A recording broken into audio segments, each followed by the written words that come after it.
മൊട്ടൂസ എന്നാടി മൊട്ടൂസി, നീ ഈ കേൾക്കുന്നതോ പറയുന്നതോ ഒക്കെ? മൊട്ടൂസ, ഞാനേ എന്നോടാ തെക്കേലെ ആശാൻ ചോദിച്ചായിരുന്നു. നിന്നോട് എന്നതാ ചോദിച്ചേ?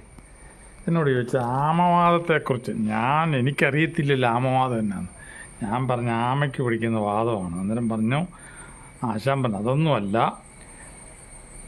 സന്ധിവാദമെന്നും പറഞ്ഞ് സാധാരണ ജനങ്ങളുടെ കൈകാലുകൾ, കഴുത്ത് തുടങ്ങിയ എല്ലാ സന്ധികളിലും വരുന്ന വേദന. ഇവിടുത്തെ ചോറ് ഞാൻ തിന്നുന്നത്, നീ മൊട്ടൂസിന് വേണേൽ അവിടെ ഇരുന്ന് തിന്നച്ച് പറഞ്ഞാലും മതി.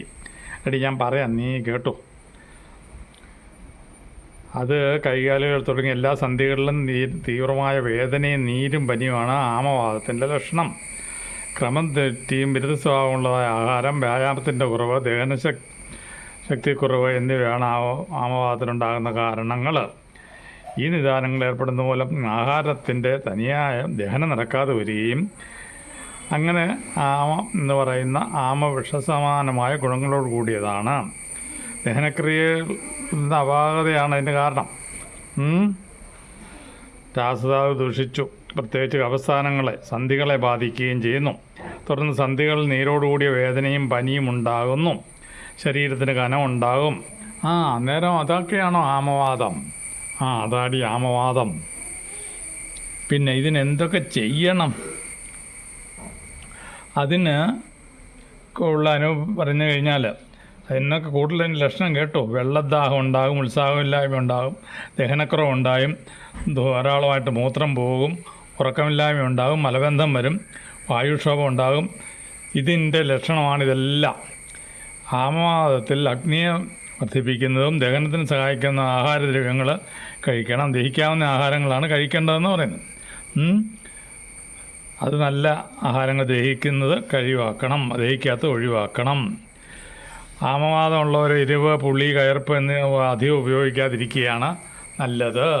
ഞാനിവിടെ അടുത്ത് വന്നിട്ടെന്ന് പറയുന്നത് നിനക്ക് കേൾക്കാൻ വേണ്ടിയിട്ടാണ്. തണുത്ത വെള്ളത്തിൽ കുളിക്കാൻ പാടില്ല, തണുത്ത കാറ്റേൽക്കാൻ പാടില്ല. പിന്നെ പകൽ ഉറക്കം തുടങ്ങിയത് പൂർണ്ണമായിട്ട് ഒഴിവാക്കണം. തണുത്ത വെള്ളം കുടിച്ചുകൊണ്ടിരിക്കുക.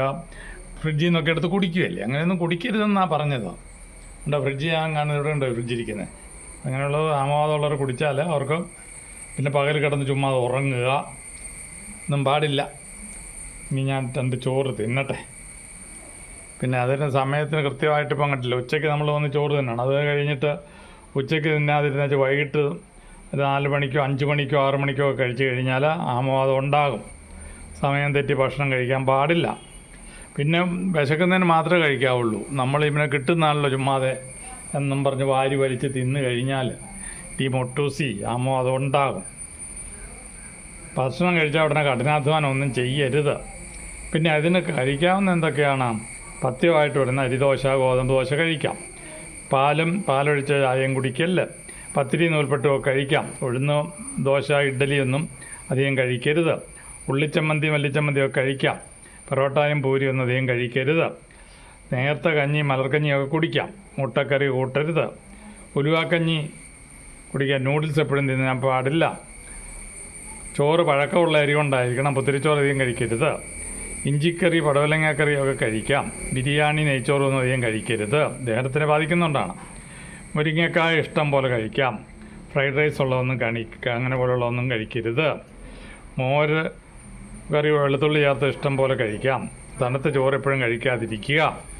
ചേനത്തോരനും മുതിരത്തോരനും കഴിക്കാം. തൈര്, പരിപ്പ് കറി കഴിക്കാതിരിക്കുക. ഇതൊക്കെ ഞാൻ പറയുന്നത് കേട്ടോ. ആമവാദം ഉള്ളവരോട് പറഞ്ഞു കൊടുക്കണം നീയാ. ഞാൻ അടുത്തടുത്തിരുന്നു പറയുന്ന അതിനാ കണ്ടോ. പിന്നെ ചുക്കുവെള്ളം, മുരിങ്ങയിലത്തോരൻ കഴിക്കാം. വേവിക്കാത്ത പച്ചക്കറികൾ അധികം കഴിക്കരുത്. ചുക്കുവെള്ളം കുടിക്കാം. അവല, ചെറുപഴം, പായസം ഇതൊന്നും അധികം മാത്രം കഴിക്കരുത്. ചുക്ക് ഞെരിഞ്ഞിൽ വിട്ട് വെള്ളം കുടിക്കാം. ശർക്കര ചേർത്ത പലഹാരങ്ങൾ അധികം കഴിക്കരുത്.